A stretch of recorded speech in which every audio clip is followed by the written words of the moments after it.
हम लोग डिस्कस कर रहे हैं चैप्टर नंबर 4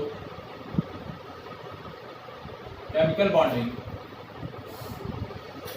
और लास्ट सेशन के अंदर हमने डिस्कस किया था ionic bond, condition for the formation of ionic bond. Then हमने डिस्कस किया था characteristics of ionic compounds, what is the electrovalency, what is the variable electrovalency. ठीक है, आज हम डिस्कस करते हैं covalent bond and the necessary condition for the formation of covalent bond. और उसके बाद हम एक इंपॉर्टेंट टॉपिक आज यहाँ डिस्कस करने वाले हैं, Lewis structure of the covalent compound. Covalent compounds के लुईस स्ट्रक्चर्स क्या होते हैं उनके बारे में हम डिस्कस करने वाले हैं। ठीक है, तो सबसे पहले covalent bond and it's type. ठीक है, जैसा कि मैंने स्टार्टिंग के सेशन के अंदर आपको डिस्कस किया था कि इलेक्ट्रॉन की शेयरिंग से जो केमिकल बॉन्ड बनता है वो बॉन्ड क्या बोला जाता है, कोवैलेंट बॉन्ड। ठीक है, ट्रांसफर ऑफ इलेक्ट्रॉन यानी एक एटम इलेक्ट्रॉन लूज कर रहा है, एक गेन कर रहा है, उससे जो बॉन्ड बनता है वो बॉन्ड होता है आयनिक बॉन्ड या इलेक्ट्रोवैलेंट बॉन्ड। ठीक है, लेकिन इलेक्ट्रॉन की शेयरिंग से जो बॉन्ड बनेगा वो बॉन्ड क्या होगा, कोवैलेंट बॉन्ड। और chemical bond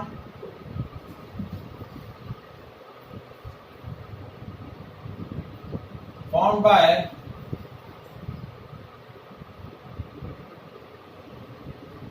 sharing of electrons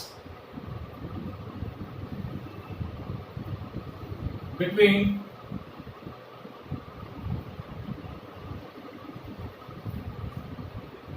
bonded atoms.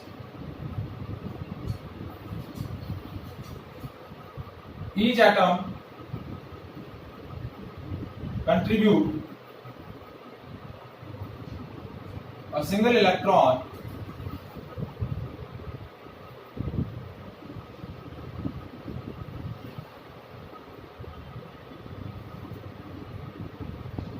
ठीक है, या सिंगल इलेक्ट्रॉन नहीं बोल के हम बोल सकते हैं that each atom contribute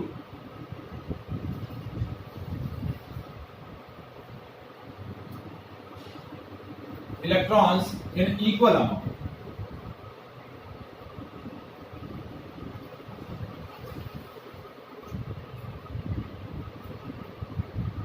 ठीक है, जैसे देखिए for example, if I am taking an example of H2 molecule,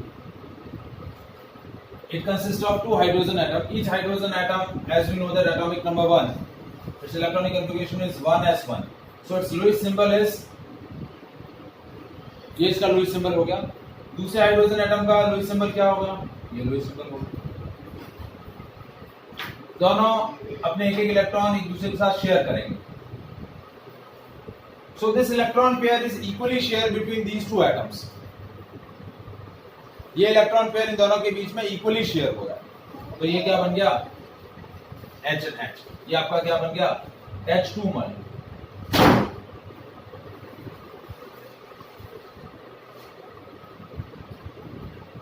जैसे देखिए Cl2 मॉलिक्यूल, क्लोरीन मॉलिक्यूल।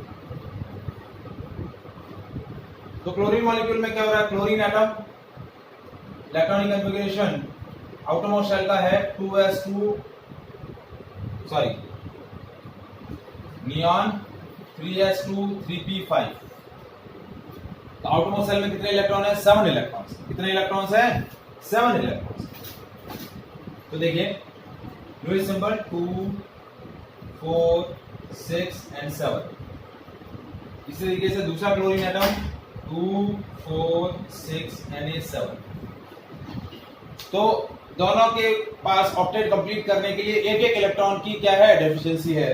तो दोनों अपना एक एक इलेक्ट्रॉन दूसरे के साथ शेयर करेंगे। तो ये इसने इसके साथ शेयर किया तो एक डुप्लीट ऑक्टेट पूरा हो गया। और इस क्लोरीन ने नियर बाय क्लोरीन का इलेक्ट्रॉन शेयर किया, तो ये इलेक्ट्रॉन पेयर इनके बीच में इक्वली शेयर हो रहा है। ठीक है, तो ये हो गया क्लोरीन बॉन्ड।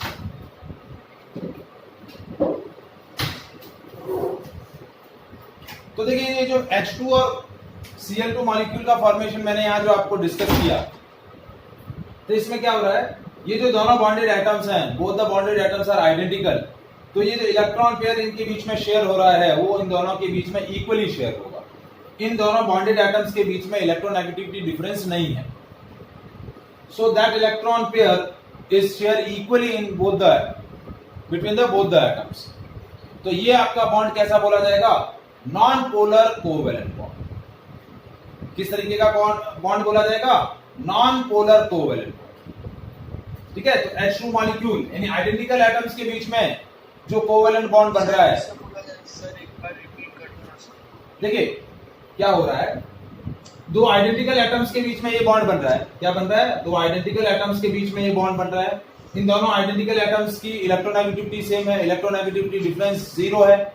तो इलेक्ट्रोनेगेटिविटी डिफरेंस 0 होने की वजह से ये कैसा बॉन्ड हो गया? Non polar. कैसा बॉन्ड? Non polar covalent. मतलब ये आपका क्या बोल सकते हैं? प्योरली 100% कोवेलेंट बॉन्ड है, इसके अंदर कोई भी आयनिक कैरेक्टर नहीं है। सेकंड जो कोवेलेंट बॉन्ड होता है वो होता है पोलर कोवेलेंट बॉन्ड। क्या होता है? Polar covalent bond. तो देखिए मैं एग्जांपल दे रहा हूं, जैसे मैंने नेक्स्ट मॉलिक्यूल लिया HCl मॉलिक्यूल। सो HCl मॉलिक्यूल में क्या है? एक हाइड्रोजन एटम है, एक क्लोरीन एटम है। हाइड्रोजन एटम का लुईस स्ट्रक्चर है, ये लुईस फार्मूला है। क्लोरीन का देखिए 2 4 6 और ये 7। ठीक है, तो हाइड्रोजन क्या कर रहा है? अपना एक इलेक्ट्रॉन क्लोरीन के साथ शेयर कर रहा है, और क्लोरीन जो है वो अपना एक इलेक्ट्रॉन क्या कर रहा है? हाइड्रोजन के साथ शेयर कर रहा है। तो ये इलेक्ट्रॉन पेयर इनके बीच में शेयर हो रहा है, ये बन गया HCl। क्या बन गया? HCl। अब क्या हो रहा है? ये जो इलेक्ट्रॉन पेयर इन दोनों एटम्स के बीच में शेयर हो रहा है, दोनों एटम्स डिफरेंट है। क्या है? दोनों एटम्स क्या है? डिफरेंट। तो डिफरेंट एटम्स की इलेक्ट्रोनेगेटिविटी क्या रहेगी? डिफरेंट रहेगी। So there is a electronegativity difference. Chlorine की इलेक्ट्रोनेगेटिविटी ज्यादा है, हाइड्रोजन की कम है। तो ये क्या करेगा? इस इलेक्ट्रॉन पेयर को अपनी तरफ अट्रैक्ट करने की टेंडेंसी रखेगा, और इसी टेंडेंसी को हम क्या बोलते हैं? इलेक्ट्रोनेगेटिविटी। तो ये क्या करेगा? इस इलेक्ट्रॉन पेयर को अपनी तरफ अट्रैक्ट करेगा। तो इस पर पार्शियल नेगेटिव चार्ज आ जाएगा, इस पर पार्शियल पॉजिटिव चार्ज आ जाएगा। तो इस मॉलिक्यूल के अंदर कुछ आयनिक कैरेक्टर इंट्रोड्यूस हो गए। क्या इंट्रोड्यूस हो गए? आयनिक कैरेक्टर। तो ये कैसा बॉन्ड है? Polar covalent bond.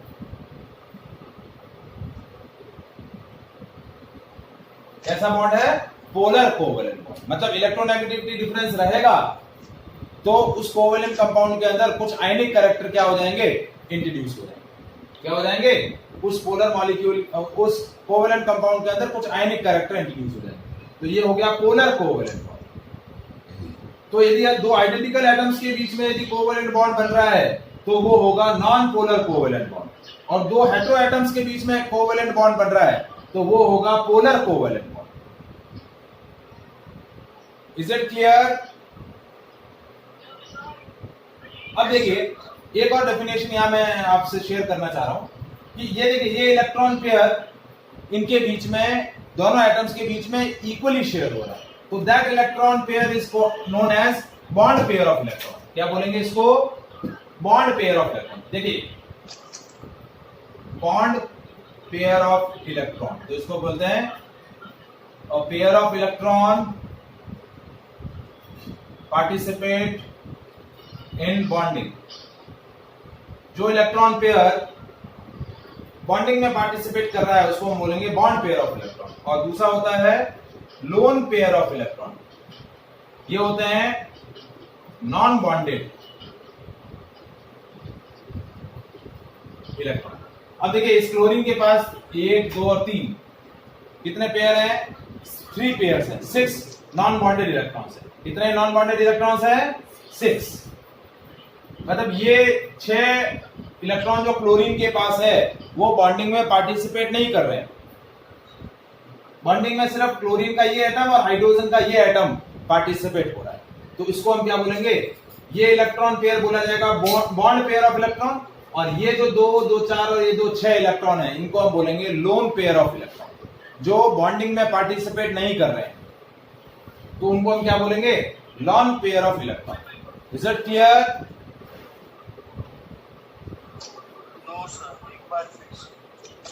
देखिए एक और एग्जांपल से आपको क्लियर आउट कर रहा हूं।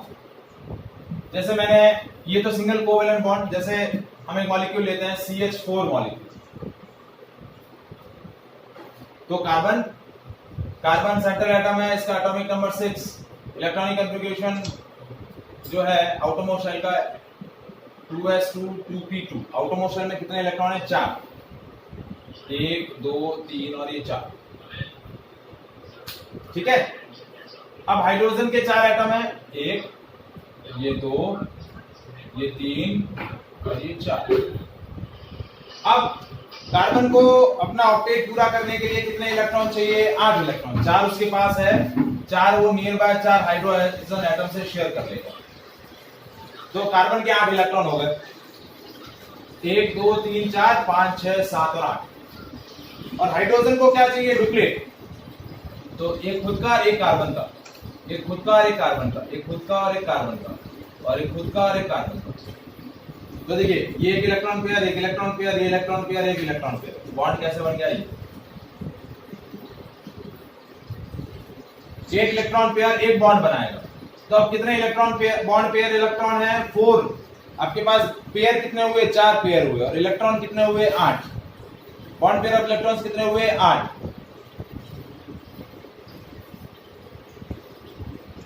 जो बॉन्डिंग में पार्टिसिपेट कर रहे हैं उनको हम बोलेंगे बॉन्ड पेयर ऑफ इलेक्ट्रॉन, और जो बॉन्डिंग में पार्टिसिपेट नहीं करते हैं उनको बोलेंगे लोन पेयर ऑफ इलेक्ट्रॉन। जैसे ये तो बॉन्ड पेयर का एग्जांपल दे दिया।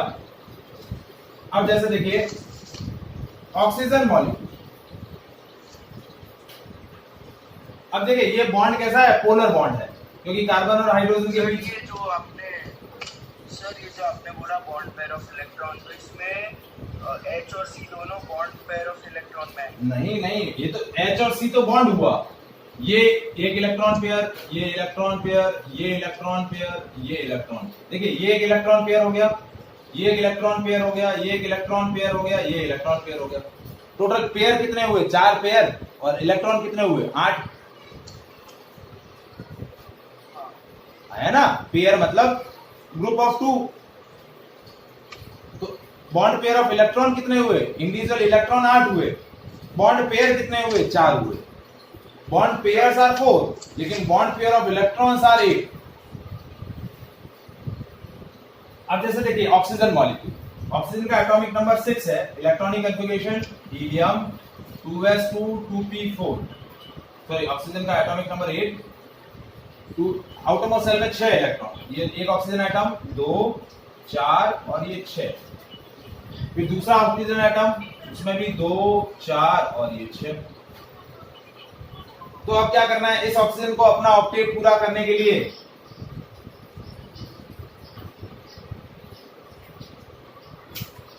क्या करना पड़ रहा है? इसने 2 इलेक्ट्रॉन इसके साथ शेयर कर लिए, और इस ऑक्सीजन को अपना ऑक्टेट पूरा करने के लिए इसके साथ 2 शेयर कर लिए।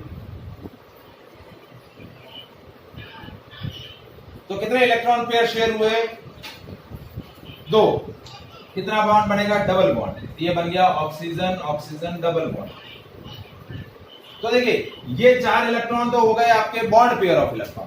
अब ऑक्सीजन ये 2 और ये 4 और 4 8 इलेक्ट्रॉन क्या हो गए? लोन पेयर ऑफ इलेक्ट्रॉन, क्योंकि ये बॉन्डिंग में पार्टिसिपेट नहीं कर रहे हैं।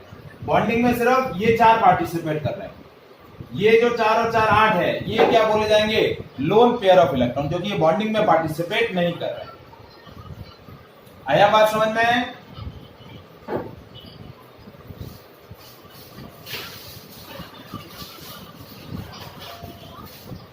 कृषा, मैत्री, अंश, मोहम्मद, समझ में आया बेटा? Yes sir. तो मैंने 4 पॉइंट आपको यहां डिस्कस किए। Polar bond, non polar covalent bond, polar covalent bond, lone pair of electron और बॉन्ड पेयर ऑफ इलेक्ट्रॉन। ठीक है, 2 बॉन्डेड एटम्स के बीच का इलेक्ट्रोनेगेटिविटी डिफरेंस होगा तो वो पोलर कोवेलेंट बॉन्ड होगा, और इलेक्ट्रोनेगेटिविटी डिफरेंस नहीं है तो नॉन पोलर कोवेलेंट बॉन्ड होगा। यानी आइडेंटिकल एटम्स के बीच में जो कोवेलेंट बॉन्ड बन रहा है वो क्या होगा? आपका नॉन पोलर। ठीक है, अब मैं एक और मॉलिक्यूल आपको यहां डिस्कस कर लेता हूं। देखिए ये फॉर्मेशन आप 10th स्टैंडर्ड में पढ़ चुके हैं पहले भी, शायद याद हो तो, कार्बन एंड कंपाउंड्स के अंदर याद आ रहा है कुछ? N2 molecule, nitrogen, atomic number 7, ऑटोमोस सेल का electronic configuration helium 2s2 2p3। ठीक है, तो ऑटोमोस सेल में कितने इलेक्ट्रॉन है? 5, 2 और ये 3, 5। दूसरा नाइट्रोजन एटम, ये 3 और ये 2, 5। तो क्या करना है, नाइट्रोजन को अपना ऑक्टेट पूरा करने के लिए 8 चाहिए, तो 5 उसके पास है, 3 इसके साथ शेयर कर लिए, और इस नाइट्रोजन ने भी 3 क्या कर लिए, नियर बाय के शेयर कर लिए, तो नाइट्रोजन ट्रिपल बॉन्ड नाइट्रोजन। तो ये तो हो गए 6 bond pair of electron. Lone pair कितना है? ये 2 लोन पेयर है। आई बात समझ में है?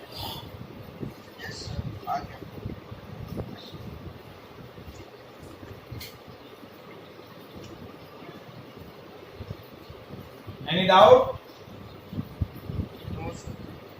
अब हम डिस्कस करते हैं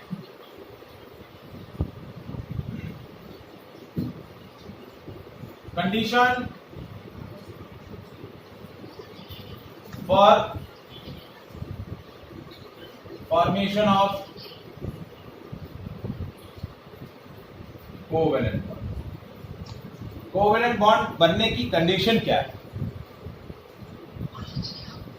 What is the condition for the formation of covalent bond? पहली कंडीशन कि जो एटम्स कोवेलेंट बॉन्ड बना रहे हैं, they do not have a sufficient number of electron to lose or gain। उनके पास इतने सफिशिएंट इलेक्ट्रॉन नहीं है कि या तो वो लूज कर सके या फिर इतनी भी डेफिशिएंसी नहीं है कि वो गेन कर सके। To acquire a nearest noble gas certificate, यदि उनके पास ज्यादा एक्सेस में होते तो वो डोनेट कर लेते, कम है, कुछ कम होते, 1 2 3 कम हो, 1 2 कम होते तो वो डोनेट कर लेते, सॉरी क्या कर लेते, गेन कर लेते। लेकिन they are not in the condition to donate और accept the electron, so in that situation they share their electron with the atoms of another element और atoms of same kind of element. तो ये आपकी क्या है, essential condition कि they have short number of electrons. जैसे हमने H2 molecule पढ़ा या क्लोरीन मॉलिक्यूल पढ़ा, तो H2 के आउटरमोस्ट शेल में 1 इलेक्ट्रॉन है, तो वो ना तो डोनेट कर सकता है ना गेन कर सकता है। उस कंडीशन में नहीं है कि वो डोनेट या गेन कर सके। क्लोरीन है, आउटरमोस्ट शेल में 7 इलेक्ट्रॉन है। ठीक है, तो अब वो या तो गेन करने की टेंडेंसी है, लेकिन दूसरे क्लोरीन के पास भी क्या है, 7 ही इलेक्ट्रॉन है, तो ना तो गेन करेगा ना वो भी शेयर, उसकी गेन करने की टेंडेंसी है, डोनेट करने की है नहीं, लेकिन दोनों को गेन करने की, तो डोनेट करेगा कौन? तो फिर दोनों एक दूसरे के साथ म्यूचुअली शेयर करेंगे। सो पहली कंडीशन क्या है, when both the bonded atoms which form the covalent bond are short in electrons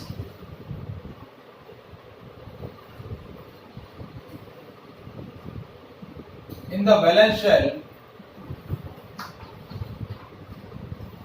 to acquire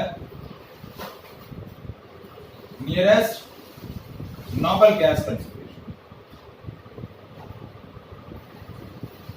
So they have tendency to share their electron. Donate या गेन करने की टेंडेंसी नहीं है उनके पास। ठीक है, तो ऐसे कौन से एलिमेंट होते हैं, जैसे कार्बन 14, सॉरी ग्रुप 14, हमारी जो पीरियोडिक टेबल के अंदर ग्रुप 14 है, या फिर हम मैग्नेटिक टेबल के अंदर बात करें 4A ग्रुप, उनकी टेंडेंसी क्या है, शेयर करने। ठीक है, उसके बाद 5th A, 6th A, 7th A, ये जो नॉन मेटलिक ग्रुप है, जैसे ग्रुप 15 इसको बोलेंगे ग्रुप 16, ग्रुप 17, ये जो ग्रुप हैं, इन ग्रुप एलिमेंट्स की टेंडेंसी क्या होती है, कोवेलेंट बॉन्ड बनाने की टेंडेंसी रहती है। और दूसरा इंपॉर्टेंट कंडीशन क्या है, इलेक्ट्रोनेगेटिविटी डिफरेंस। बॉन्डेड एटम्स के बीच में इलेक्ट्रोनेगेटिविटी डिफरेंस बहुत ही कम होना चाहिए। less electronegativity difference between bonded atom. Either zero होगा तो क्या होगा, नॉन पोलर कोवेलेंट बॉन्ड हो जाएगा। यदि आइडेंटिकल एटम्स के बीच में यदि कोवेलेंट बॉन्ड बन रहा है तो वो नॉन पोलर कोवेलेंट बॉन्ड हो जाएगा, क्योंकि उनकी इलेक्ट्रोनेगेटिविटी डिफरेंस जीरो होती है, यानी इलेक्ट्रोनेगेटिविटी सेम होती है। और जितना इलेक्ट्रोनेगेटिविटी डिफरेंस कम होगा उतना कोवेलेंट कैरेक्टर ज्यादा होगा। इलेक्ट्रोनेगेटिविटी डिफरेंस जितना ज्यादा रहेगा उस कोवेलेंट कंपाउंड के अंदर आयनिक कैरेक्टर इंट्रोड्यूस हो जाएगा। और ये इलेक्ट्रोनेगेटिविटी डिफरेंस जो है वो कितना रहना चाहिए, लेस देन 1.6। क्या रहना चाहिए, 0 to 1.6। इससे 1.6 से ज्यादा नहीं होना चाहिए। 1.6 से ज्यादा हुआ तो फिर वो कोवेलेंट बॉन्ड बनाने की टेंडेंसी नहीं रखेंगे, they have a tendency to form the ionic bond. Is that clear? Any doubt?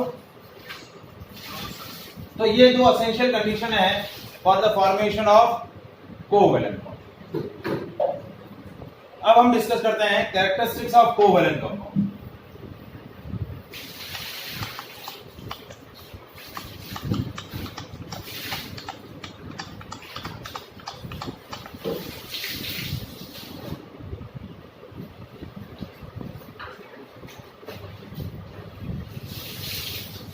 Characteristics of covalent compound.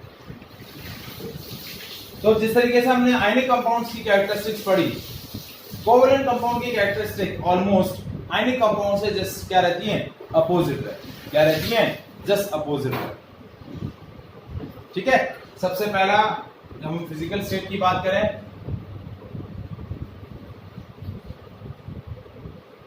so they will be exist in all the three states of matter.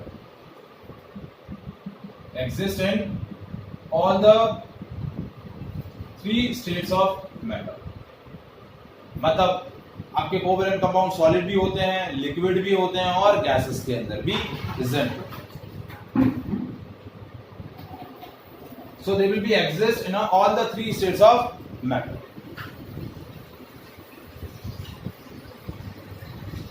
Clear? Second हम बात करें melting point and boiling point. तो इनके melting और boiling point जो रहते हैं वो क्या रहते हैं, वीक रहते हैं, क्योंकि इनके बीच में कैसे फोर्सेस एग्जिस्ट करते हैं, वीक वैन डर वाल forces.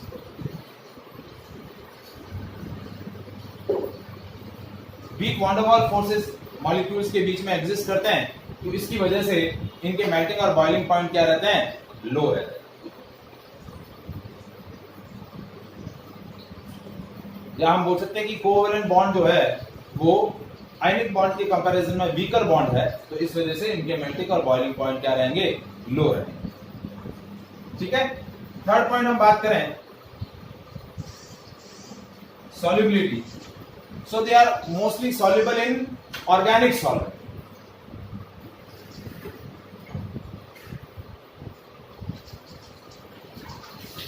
Organic solvent like benzene, ether. ठीक है, ऑर्गेनिक सॉल्वेंट के अंदर ये कैसे सॉल्वेंट होते हैं, नॉन पोलर सॉल्वेंट।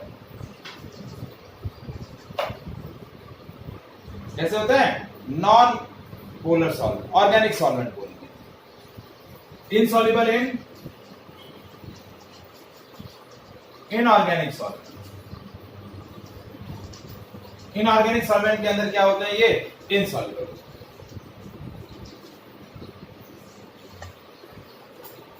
और चौथा पॉइंट, इलेक्ट्रिकल कंडक्टिविटी।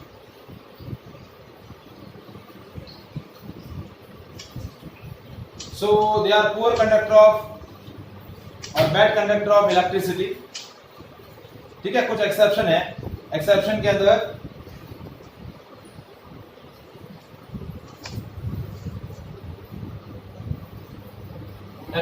अंदर आपका आप एग्जांपल ले सकते हैं graphite. Graphite is one of the allotrope of carbon which is considered as a good conductor of electricity.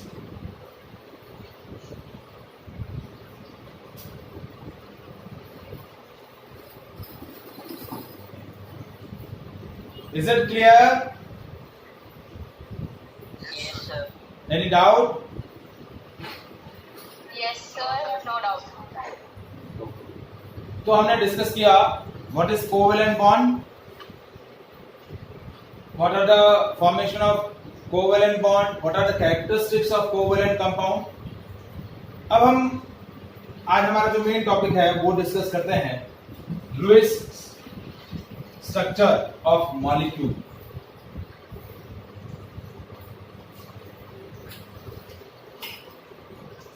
Lewis formula for molecules. क्या कह रहे हैं बेटा? क्या कह रहे हैं बेटा? हाँ, रिजॉइन हो जाए. कितना टाइम बचा है? हाँ, 15 मिनट है अभी, तो आराम से ज्वाइन हो ही ना है. Lewis formula for the molecules and for polyatomic ions. Molecules के लिए देखिए, ये जो हम डिस्कस कर रहे हैं ये कोवेलेंट कंपाउंड जो हैं उनका कोवेलेंट कंपाउंड, जो सिंपल कोवेलेंट कंपाउंड्स के फॉर्मेशन थे इलेक्ट्रॉन की शेयरिंग से, वो हमने डिस्कस कर लिए. लेकिन कॉम्प्लेक्स मॉलिक्यूल हैं या पॉलीएटॉमिक आयंस हैं तो उनके लुईस फॉर्मूला कैसे लिखे जाते हैं, और उसके अंदर एक पॉइंट हम डिस्कस करते हैं फॉर्मल चार्ज. तो हर एक एटम का फॉर्मल चार्ज कैसे कैलकुलेट किया जाता है वो हमें डिस्कस करना है. तो लुईस फॉर्मूला लिखने के लिए कुछ रूल्स हैं.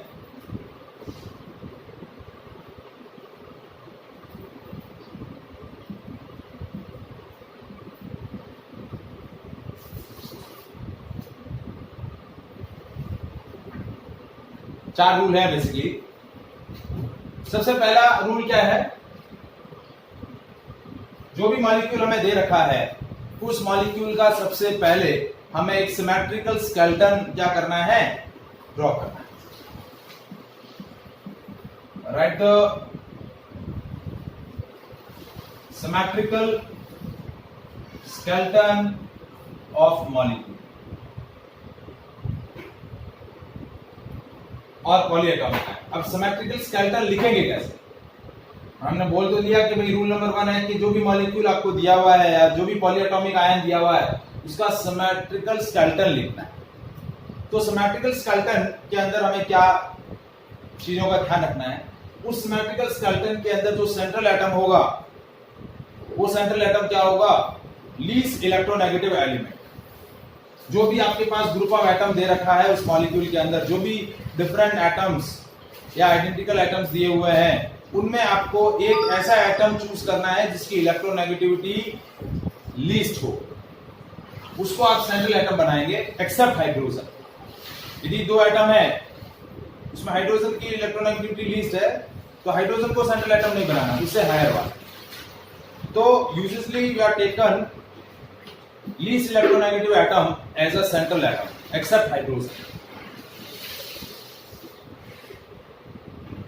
आया पॉइंट समझ में? सबसे सिमेट्रिकल स्केलेटन के अंदर आपको क्या बनाना है? लीस्ट इलेक्ट्रोनेगेटिव एटम को आपको सेंट्रल एटम बनाना है. दूसरा पॉइंट जो आपको ध्यान में रखना है कि यदि उस मॉलिक्यूल के अंदर ऑक्सीजन एटम्स हैं वो ऑक्सीजन एटम एक दूसरे से क्या होंगे? बॉन्ड नहीं बनाएंगे. Do not bond with each other except O2 O3. यदि O2 या O3 मॉलिक्यूल है तो उसमें तो हमें ऑक्सीजन ऑक्सीजन के बीच में बॉन्ड बनाना है. उसके अलावा कोशिश क्या करना है कि एक ऑक्सीजन दूसरे ऑक्सीजन के साथ बॉन्ड नहीं बनाए. ठीक है? ऑक्साइड, पर ऑक्साइड और सुपर ऑक्साइड इनको छोड़ करके ऑक्सीजन ऑक्सीजन से बॉन्ड नहीं बनाएगा. दूसरा पॉइंट जो सिमेट्रिकल स्केलेटन बनाने में चीज आपको ध्यान में रखनी है. ठीक है? और तीसरा point, hydrogen atom is always bonded to the oxygen atom.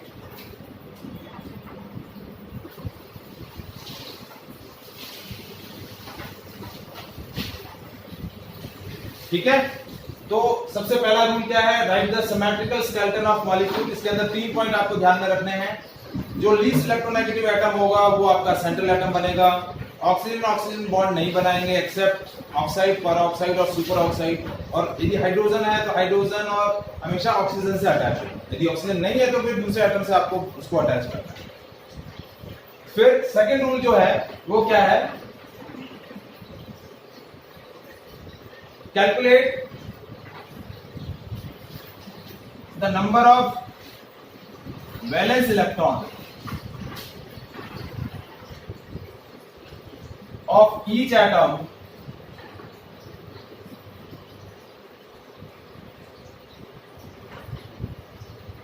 present in the molecule। जो भी मॉलिक्यूल है उसके अंदर जो भी एटम्स प्रेजेंट है, उन एटम्स के आउटरमोस्ट शेल में जितने भी वैलेंस इलेक्ट्रॉन है, उन सारे वैलेंस इलेक्ट्रॉन का क्या कर लेना है, आपको एडिशन कर लेना है। और वो जो नंबर होगा, this number is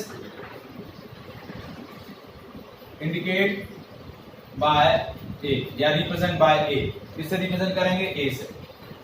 यदि वो मॉलिक्यूल आपका न्यूट्रल है तो आपको क्या कर लेना है, total number of valence electron. अब यदि वो पॉलीएटॉमिक आयन है तो पॉलीएटॉमिक आयन के अंदर 2 पॉइंट होंगे, या तो कैटायन होगा या फिर एनायन होगा। तो यदि एनायन है तो जितना उस पर नेगेटिव चार्ज है उतने एक्स्ट्रा इलेक्ट्रॉन आपको ऐड कर देने हैं, और यदि वो पॉजिटिवली चार्ज आयन है तो उतने एक्स्ट्रा इलेक्ट्रॉन आपको सब्ट्रैक्ट कर लेंगे।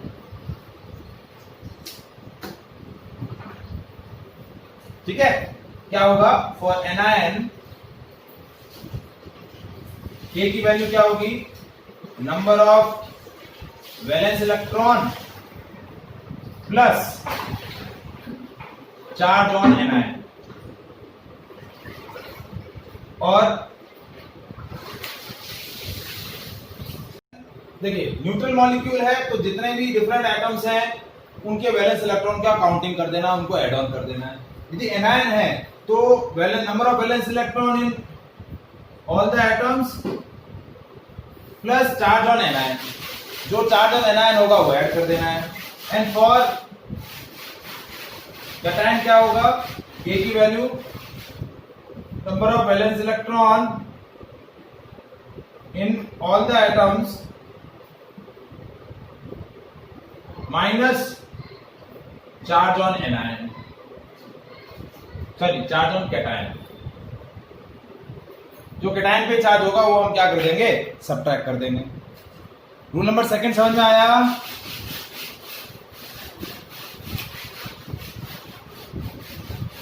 अब रूल नंबर थर्ड क्या है, calculate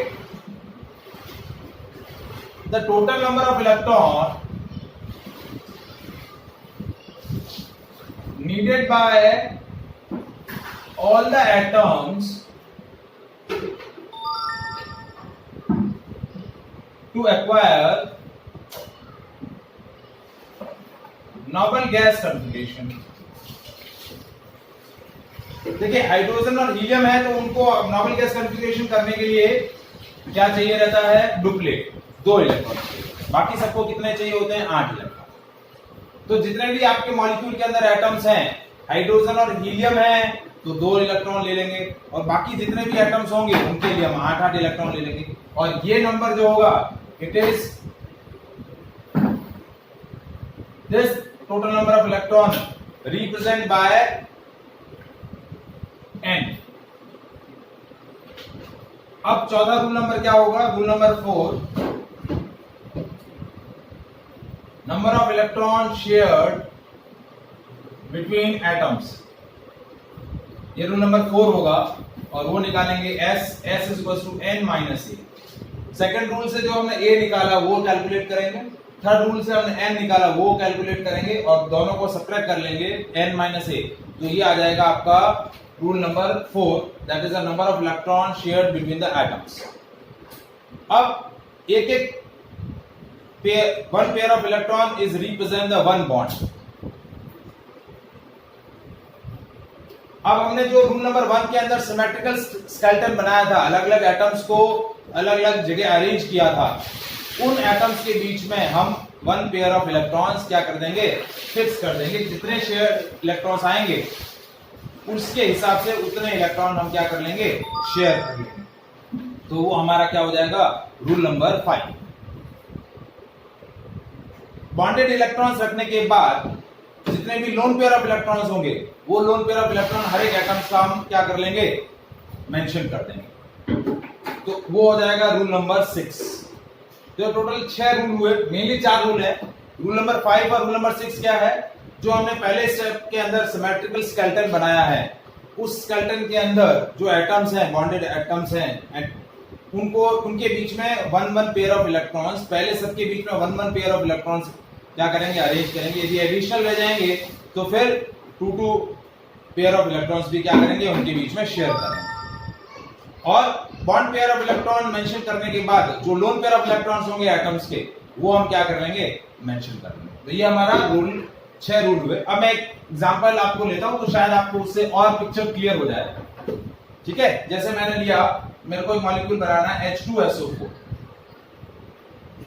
तो H2SO4 के अंदर 2 हाइड्रोजन एटम है, एक सल्फर एटम है, एक ऑक्सीजन एटम। अब इसमें इलेक्ट्रोनेगेटिविटी सबसे ज्यादा ऑक्सीजन की है, सबसे कम हाइड्रोजन की है। लेकिन हाइड्रोजन हमारा सेंट्रल एटम नहीं बनेगा, हमारा सेंट्रल एटम क्या बन जाएगा। तो रूल नंबर 1 क्या हुआ, सिमेट्रिकल स्केलेटन। तो ये S, ये हमारा सेंट्रल एटम बन गया। इस S के अराउंड ऑक्सीजन 1 2 3 और ये 4 हाइड्रोजन। इस तरीके से आप चाहे तो हाइड्रोजन 2 यहां लगा लें या फिर यहां लगा लें। ये हमने सिमेट्रिकल स्केलेटन बना दिया मॉलिक्यूल का। लीस्ट इलेक्ट्रोनेगेटिव एटम को सेंट्रल एटम बनाना है। ऑक्सीजन एटम एक दूसरे से बाइंड नहीं होंगे, जैसा कि रूल नंबर 2 बोला था, हाइड्रोजन हमेशा ऑक्सीजन से अटैच होंगे। ये हमने रूल के अंदर ये पॉइंट डिस्कस किया। फिर रूल नंबर 2, जिनके भी आउटरमोस्ट शेल में जितने वैलेंस इलेक्ट्रॉन है वो हम लिख लेंगे, उसको हम ए से रिप्रेजेंट करेंगे। हाइड्रोजन 2 हाइड्रोजन एटम है, each consist of 1 valence electron, तो 2 into 1 प्लस 4 ऑक्सीजन है, 1 2 3 4। Each oxygen atom consist of 6 valence electron. Atomic number 8 होता है, तो पहले शेल के अंदर 2, दूसरे के अंदर 6, तो क्या 4 into 6। एक सल्फर एटम, उसके भी आउटरमोस्ट शेल में कितने हुए, 6 इलेक्ट्रॉन। तो 24 और 6 30 और 2 32, ये हो गया 32। रूल नंबर 3 आया, and total number of electron required by atoms to achieve the noble gas configuration। तो 2 हाइड्रोजन एटम है, each required 2 electron to complete its duplet। बाकी 5 एटम, 1 2 3 4 और 5, ये कितने चाहिए इनको आउटरमोस्ट शेल में नोबल गैस कॉन्फ़िगरेशन एक्वायर करने के लिए 8 इलेक्ट्रॉन। तो ये हो गए कितने, 44। तो ये हो गया n। अब आया rule number 4, S is equals to n minus a, 44 minus 32 कितना आ गया, नंबर ऑफ इलेक्ट्रॉन शेयर कितने होंगे, 12। कितने शेयर होंगे, 12। ठीक है, अब कैसे शेयर किए, एक टोटल इलेक्ट्रॉन पेयर कितने हुए, 6। तो 1 2 3 4 5 और ये 6, ये 12 इलेक्ट्रॉन हमने 6 पेयर्स के फॉर्म में अरेंज कर दिए। ठीक है, तो हमारा सिमेट्रिकल स्केलेटन क्या बना, हमारा लुईस फॉर्मूला क्या बना, S O H O O O और ये H। ये हमारा लुईस स्ट्रक्चर बन गया H2SO4 का। अब इसके अंदर जो लोन पेयर ऑफ इलेक्ट्रॉन है वो हम रिप्रेजेंट कर लें। हाइड्रोजन के पास लोन पेयर ऑफ इलेक्ट्रॉन नहीं है, क्योंकि एक इलेक्ट्रॉन था, एक इसके साथ शेयर कर लिया। अब ऑक्सीजन मैक्सिमम कितने बॉन्ड बना सकता है, 4 बॉन्ड बना सकता है। ऑक्सीजन कितने बॉन्ड बना सकता है, 4 नहीं सॉरी 2 बना लिए, बाकी 4 उसके लोन पेयर ऑफ इलेक्ट्रॉन हो गए। ये लोन पेयर ऑफ इलेक्ट्रॉन हो गए। अब ये जो 2 ऑक्सीजन है, ये अपना एक एक पेयर ही शेयर कर रहे हैं, उनके पास टोटल 8 है ना, तो 6 लोन पेयर हो गए, 2 4 और ये 6। इसके पास 2 4 और ये 6। अब सल्फर यहाँ देखिए कितने बॉन्ड बना रहा है, 1 2 3 और 4, बट सल्फर मैक्सिमम कितने बॉन्ड बना सकता है, 2 बना सकता है। क्यों? क्योंकि सल्फर का एटॉमिक नंबर क्या होता है, 16, 2 8 और 6, तो उसकी टेंडेंसी क्या है, 2 बॉन्ड बनाने की। बना कितने रहा है, 4।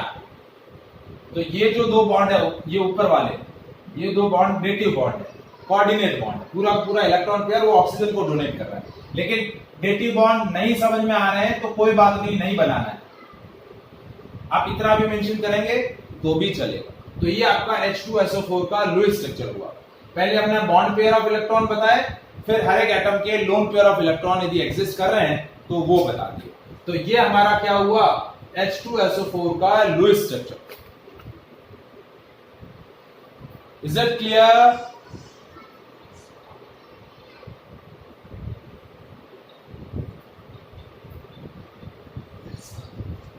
समझ में आया? हाँ सर। ठीक है, Yes, sir. आज देखो इसमें रूल, आपको चारों रूल याद रखने हैं। नेक्स्ट क्लास के अंदर हम और कुछ मॉलिक्यूल्स के एग्जांपल लेंगे और हर एक मॉलिक्यूल के अंदर हम हर एक एटम का फॉर्मल चार्ज कैलकुलेट करेंगे। तो ये चैप्टर से कंफर्मली क्वेश्चन बनता है, draw the Lewis structures of molecule. तो कल हम इसको फिर अच्छे से इसको डिस्कस करेंगे, ठीक है? तो आज के लिए बस इतना ही। Okay, bye. Bye, sir.